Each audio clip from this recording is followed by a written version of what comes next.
सारे थाने में सीआरपीएफ और बीएसएफ जो है, इंक्लूडिंग जो एंटायर बॉर्डर पार्ट, करीब करीब 175 किलोमीटर, और 175 किलोमीटर के पास अब 50 किलोमीटर अंदर तक जो है, इट्स 100% कंट्रोल ऑफ बीएसएफ।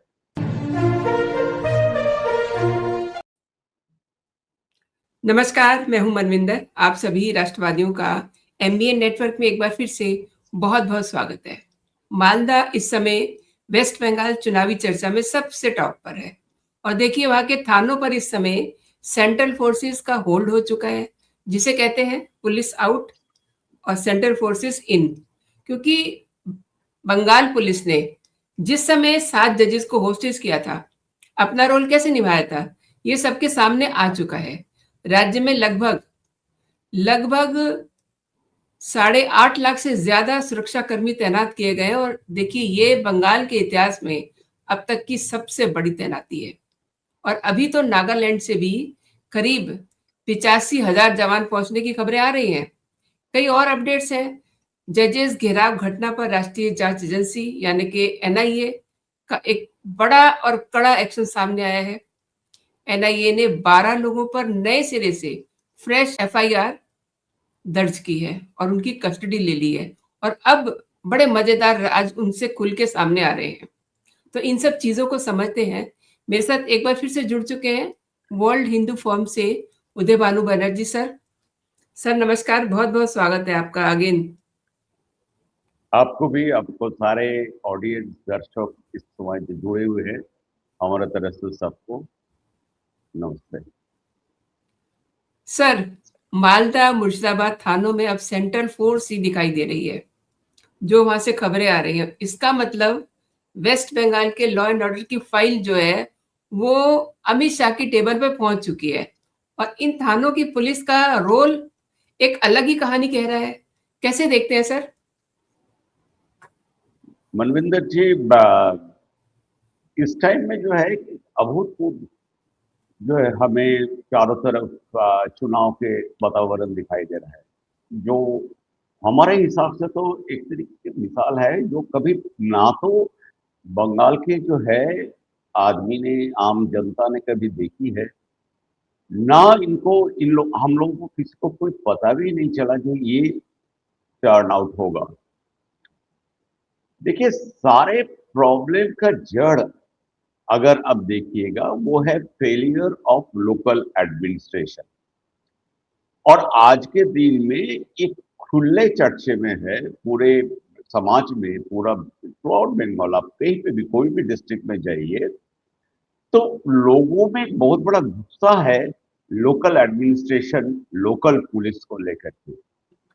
अब ऐसे सिचुएशन में जब एसआईआर का एडजुडिकेशन चल रहा है, तो एक ऐसा सिचुएशन, पहले तो सुप्रीम कोर्ट का उसमें इंटरवेंशन, जो एक शॉक, कोई भी फिलहाल साइमल्टेनियसली करीब 11 राज्य में एसआईआर चल रहा है, तो यहाँ पे सुप्रीम कोर्ट को इंटरवेन करना पड़ा और एसआईआर का एडजुडिकेशन प्रोसेस में आपको सुप्रीम कोर्ट को लेनी पड़ी अपना हाथ में, और उन्होंने खुद अपॉइंट किए। उसके बाद क्या हुआ, जो सबसे शर्मनाक जो है एक कॉन्स्टिट्यूएंट, एक डेमोक्रेटिक कंट्री के लिए, वो है जज को बंधक बनाना। इससे मतलब आपको डायरेक्ट, मैं तो हमेशा बोलता हूं, एक वर्ग जो है हमारे अभी 70 साल के आजादी के बाद, एक वर्ग ऐसे बन चुका है जो कॉन्स्टिट्यूशन का हर एक पहलू पे इनको अड़ंगा देना है।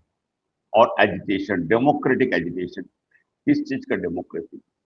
अब 70 साल के बाद जब दुनिया में सब भारत के डेमोक्रेसी के बारे में चर्चा करता है, यहाँ के सिस्टम, इलेक्टोरल प्रोसेस को लेकर के सारे दुनिया में चर्चा होते हैं, इनको एडवाइजर के हिसाब से बुलाया जाता है, उसी का देश में ये चीज हो रहा है।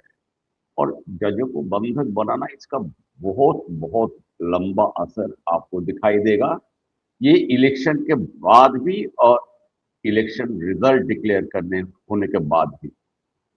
तो फिलहाल जो सिचुएशन है, अब देखिए मालदा और मुर्शिदाबाद में हाईएस्ट नंबर जो डिलीशन, जो फाइनल लिस्ट आया है, तो डिलीशन सबसे ज्यादा है। तो ये आज कोई मनगढ़ा कहानी नहीं है जो बांग्लादेशी यहाँ पे घुसपैठियों ने आके सब बस चुके थे पॉलिटिकल, मतलब पेट्रोनेज के चलते उनके सारे नकली Aadhaar card, PAN card, ration card, और इनको सारे जितने भी जो सोशल बेनिफिट स्कीम जो है, जो लाभार्थी जितने हैं, सबसे इनको सारे चीज का लाभ ये लोग मिलते थे। कुछ एक सरकारी नौकरी भी कर रहे, कोई पंचायत इलेक्शन में चुनाव लड़े और पंचायत के मेंबर है या पंचायत के चेयरमैन भी बन चुके हैं। ये सारे चीज हम लोग पढ़ते थे, सुनते थे, ठीक है, प्रिंट मीडिया या इलेक्ट्रॉनिक मीडिया से। लेकिन आज तो ये चीज और कोई कहानी नहीं है, ये तो बिल्कुल सच हो चुका है और प्रूवन।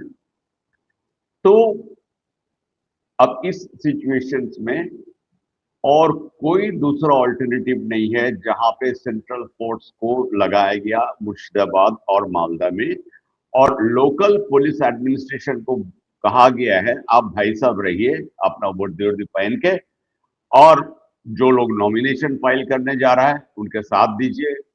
देखिए उनको कोई खतरा ना कोई मुठभेड़ में ये लोग फंस जाए। इनका ट्रैफिक जो है बराबर खोलना चाहिए, कोई ट्रैफिक का प्रॉब्लम ना, तो प्रैक्टिकली इनके हाथ में अब कुछ नहीं रहा, और सारे थाने में सीआरपीएफ और बीएसएफ जो है, इंक्लूडिंग जो इंटायर बॉर्डर पार्ट, करीब करीब 175 किलोमीटर, और 175 किलोमीटर के पास अब 50 किलोमीटर अंदर तक जो है, इट्स 100% कंट्रोल ऑफ बीएसएफ। मतलब आप कहिए एक एक मतलब इलेक्शन कमीशन जो है यहाँ पे एक नमूना जो है कैसा आइडियल, मतलब कोई हिंसा, कोई मतलब आपको धमकाओ, ये सब अब नहीं चलेगा। और इसमें जो है जो पॉलिटिकल पार्टी और जो लीडर्स, इनका धीरे धीरे नाम आना शुरू हो गया। कल आपको दो नाम हमने बताया, आज और पता चला एक वीडियो, ज्योत्सना खातून, उनको सीधा एफआईआर। ये नहीं है, पहले होता था कि इलेक्शन कमीशन चीफ सेक्रेटरी को लिखते थे कि आप इनके बारे में इंक्वायरी करके बताइए क्योंकि हमारे पास ये रिपोर्ट है। अभी वो प्रोटोकॉल कुछ नहीं है मैडम। अब इलेक्शन कमीशन सीधे एफआईआर करते हैं और उसके बाद ये जांच जो है, तो एक तरीके से तो मैं आज के सिचुएशन में देख रहा हूँ द कंप्लीटली वेस्ट बंगाल में चप्पा चप्पे तक सेंट्रल एजेंसीज और इंटेलिजेंस ब्यूरो प्रैक्टिकली आ गए हैं, काम कर रहे हैं। अभी हमारे यहाँ के जो गवर्नर है रवि साहब, उनके बारे में हम इस चर्चे में नहीं करेंगे, कभी और आगे करेंगे, आगे मौका भी मिलेगा आपको। उनको बहुत बड़ा अहम रोल आने वाला है ड्यूरिंग इलेक्शन, इलेक्शन के बाद, और बहुत सारी चीजें वो आपको पता चलेगा। और रवि साहब का बैकग्राउंड सब जानते हैं, क्योंकि आज के दिन में तो पब्लिक डोमेन में जो है आपको किसी का भी प्रोफाइल आप देख सकते हैं, जान सकते हैं इनका क्या हिस्ट्री क्या था। अभी जो है लेटेस्ट है, हमें मालूम नहीं है, it is because of mister Ravi order, अभी नागा बटालियन को बुलाया जा रहा है, जो सबसे भारत का 3 खूंखार जो बटालियन है जिससे सब डरते हैं। एक नागा, दूसरा असम राइफल्स, जी, ठीक है, और तीसरा जो है गोरखा रेजिमेंट। तो ये तीनों जो है, ये तीन, ये लोग जहाँ पे काम करते हैं, कोई दोस्ती, कोई मतलब इनके साथ तो बातचीत भी आप नहीं कर सकते। जी, जी। भाषा ही नहीं समझेंगे आपके तो बातचीत क्या करिएगा। लेकिन वो सर सिर्फ ऑर्डर फॉलो करते हैं। आप काफ़ी दिनों से कलकत्ता में हैं।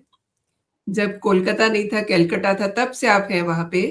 एंड आपने कभी देखा वहाँ कभी नागा राइफल्स, असम राइफल्स या आई मीन इस तरीके की फोर्सेस वहाँ इलेक्शन के दौरान आई हों और इतनी बड़ी संख्या में सेंट्रल फोर्सेस हों?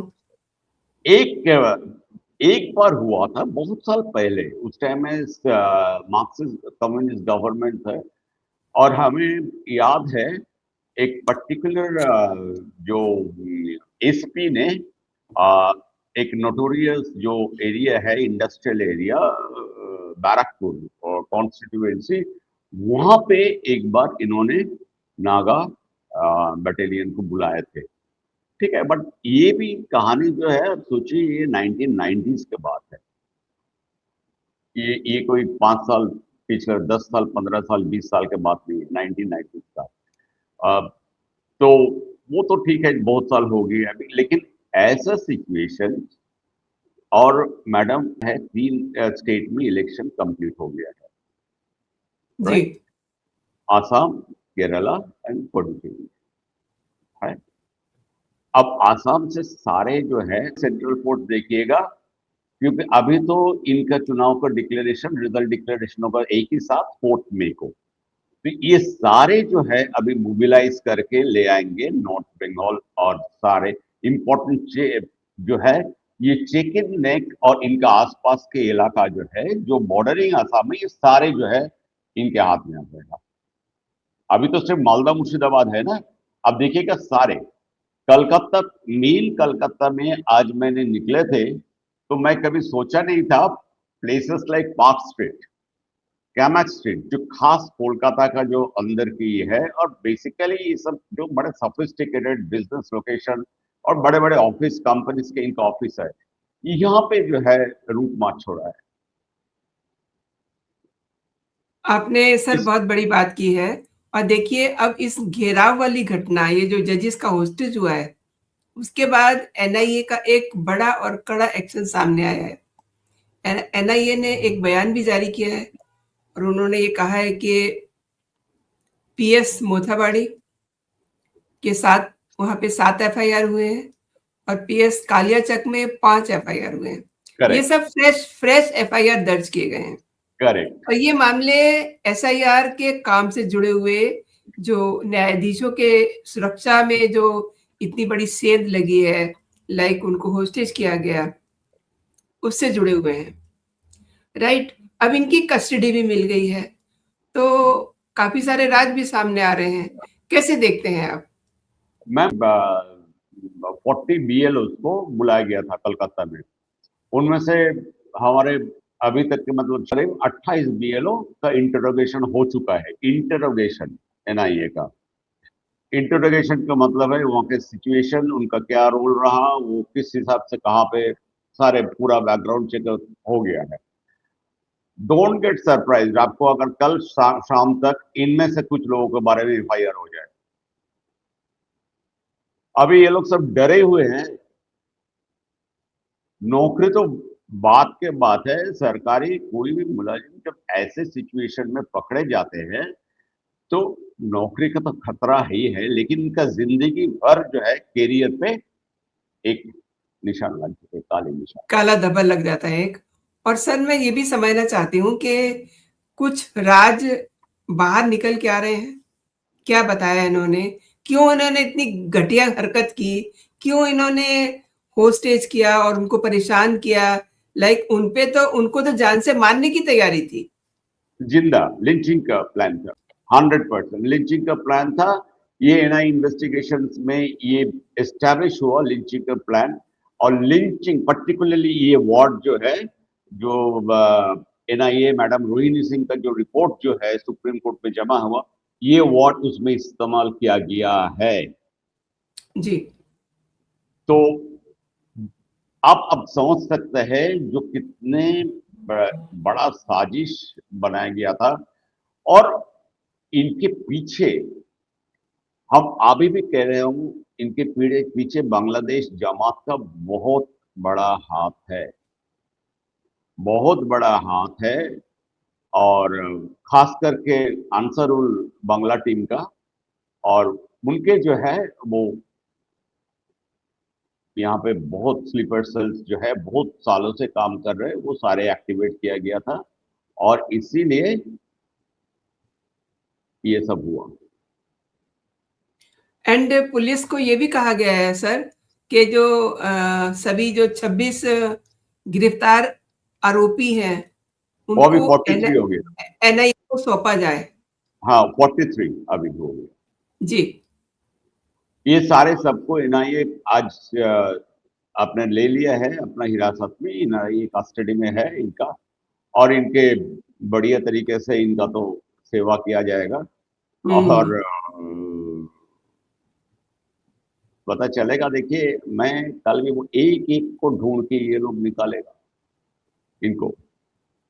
ऑलरेडी आपको इस घटना के चलते करीब 400 जो है पुलिस ऑफिसर, थाने के ऑफिसर टोटल अभी तक ट्रांसफर हो चुके हैं। मतलब पूरा इधर से उधर कर दिया है। पूरा और प्रशासन हिला दिया है। पूरा प्रशासन हिला दिया है। इलेक्शन कमीशन का नया गाइडलाइंस आया, बूथ के अंदर कोई भी पॉलिटिकल पार्टी का एजेंट नहीं बैठेगा। बूथ कंप्लीट कंट्रोल दे दिया सेंट्रल फोर्सेस पे। बूथ का जो सीसीटीवी कैमरा है अंदर के और बाहर का, उसका management, monitoring, administrative control, everything जो है बीएसएफ के हाथ में है। इलेक्शन कमीशन का भी कोई ऑफिसर इसमें अपना नहीं रोल पाए। सेकंड थिंग, जो बूथ में जो एजेंट जो पॉलिटिकल पार्टी के बैठते हैं, जो आइडेंटिफाई करते हैं वोटर को, या वो सब जो है 100 मीटर की दूरी पे, आसपास भी नहीं, ठीक है, वहां से आप किसको भेजना है वो आईडी चेक करेंगे बीएसएफ के जवान, एक जेंट्स और एक लेडी जवान, वो आईडी चेक करेंगे और उसके बाद उनको अंदर जाएगा। मैम, इस बढ़िया तरीके से पूरा सीसीटीवी कैमरा जो है एआई से मैनेज हो रहा है। मतलब अगर एक एक कंस्टिट्यूएंसी में मान लीजिए 250 बूथ है, जस्ट मैं एक एग्जांपल मिसाल के तौर पर, 250 बूथ में अगर एक भी बूथ में कोई उल्टा सीधा, मतलब 1 मिनट के लिए अगर कैमरा बंद हुआ या कैमरा का मूवमेंट से ऐसा कुछ पता चला, तो पूरे कॉन्स्टिट्यूएंसी में रीपोलिंग होगा, तुरंत डिक्लेयर हो जाएगा डेट रीपोलिंग का। इसका मतलब जो है, अब कम से कम ये सब होने के बाद वेस्ट बंगाल में जो सबसे बड़ा प्रॉब्लम है वो आतंक वोटर के अंदर। जो हम तो जाएंगे वोट देने, उसके बाद क्या, हम तो आइडेंटिफाई हो जाएंगे हम किसको वोट दिया, क्योंकि वही एजेंट, उनका एजेंट बैठा है। वो तो धमकी वमकी जो है वो तो 2-3 दिन पहले से शुरू होता है। वो तो सीधा जाके बोलता है, देखिए इस बार वोट में समझ के वोट दीजिएगा, क्योंकि आगे भी हम लोग रहेंगे और आपको देखभाल करेंगे। आप सोच लीजिए आप कैसे क्या चाहते हैं, कैसे देखभाल करें आपको, अच्छे तरीके से या बुरे तरीके। तो ये जो इनडायरेक्ट थ्रेट, बेचारे गांव वाले जो हैं उसी डर से जो है कुछ तो वोट देने के लिए निकालते ही नहीं थे। जो निकालते नहीं थे उसके सारे जो है बोगस वोटिंग हो जाते थे, ठप्पा चल जाते थे, छापा लग जाते थे। तो ऐसे ही करके इलेक्शन इतने साल से, पिछले 15 साल क्या, ये साइंटिफिक रिगिंग शुरू हुई कम्युनिस्ट जमाना से, और ये चलते, और ये बहुत मतलब अच्छा खासा बना ये पिछले 15 साल में। तो अभी तो वो चीज चलेगा नहीं। अभी थ्रेड भी दोगे तो आपका कोई रोल ही नहीं, आपको पता ही नहीं चलेगा। तो इस बार देखिए, दो चीज हो सकता है, या तो वोटिंग परसेंटेज बढ़ेगा, बहुत लोग वोट देंगे, निकालेंगे, मतलब ये जवान का उपदी देख करके। दूसरा, वोटिंग का परसेंटेज घट भी सकता है। घटने का एक ही कारण हो सकता है, दैट इज एसआईआर, जो डिलीशन हुआ है। एंड सर, जिस तरीके से एआई से लैस सीसीटीवी कैमरे इलेक्शन में यूज किए जाएंगे, तो ममता बनर्जी के खेमे से क्या खबरें आ रही हैं? डरे हुए हैं। पीड़ा तो उन्हीं को है ना, उस पॉलिटिकल पार्टी का जो शुरू से पहले दिन से एसआईआर का विरोध कर रहे हैं। बाकी देखिए, डीएमके भी सुप्रीम कोर्ट में गए थे, ठीक है, एज ए डिसेंट जो है, तो कानूनी ये किया था, जो एसआईआर जो हम ये इसको सपोर्ट नहीं करते, इसका कोई जरूरत नहीं, ठीक है। और वो भी इनिशियल स्टेज में। मतलब एक बार एसआईआर डेट डिक्लेरेशन के बाद, उसके बाद कोई भी ऑपोजिशन पार्टी इनके सुप्रीम कोर्ट या इस तरीके से चीज नहीं हुई। और इतना एंड लोगों के जो परेशानी हो रहे हैं अभी, एडजुडिकेशन, फिर ट्राइब्यूनल, अब सोचिए इसके लिए जिम्मेदार कौन है? Not election commission. Election commission तो कभी सुप्रीम कोर्ट का दरवाजा नहीं खटखड़ाया, भाई आप हमें मदद कीजिए। या तो था पॉलिटिकल पार्टी ना। एक दूसरा बात है, इनके देखिए कभी भी सुप्रीम कोर्ट में इतने बड़े बड़े जो है एडवोकेट, लॉयर, कपिल सिब्बल, श्याम दीवान, मेनका गुरुस्वामी, ये सारे जाने माने नाम है हमारे देश के। जी, इन लोगों के मुंह से कभी सुना है इन्होंने कभी पिटीशन दायर किया जो 100% ट्राइब्यूनल कंप्लीट होने के बाद आप इलेक्शन कीजिए?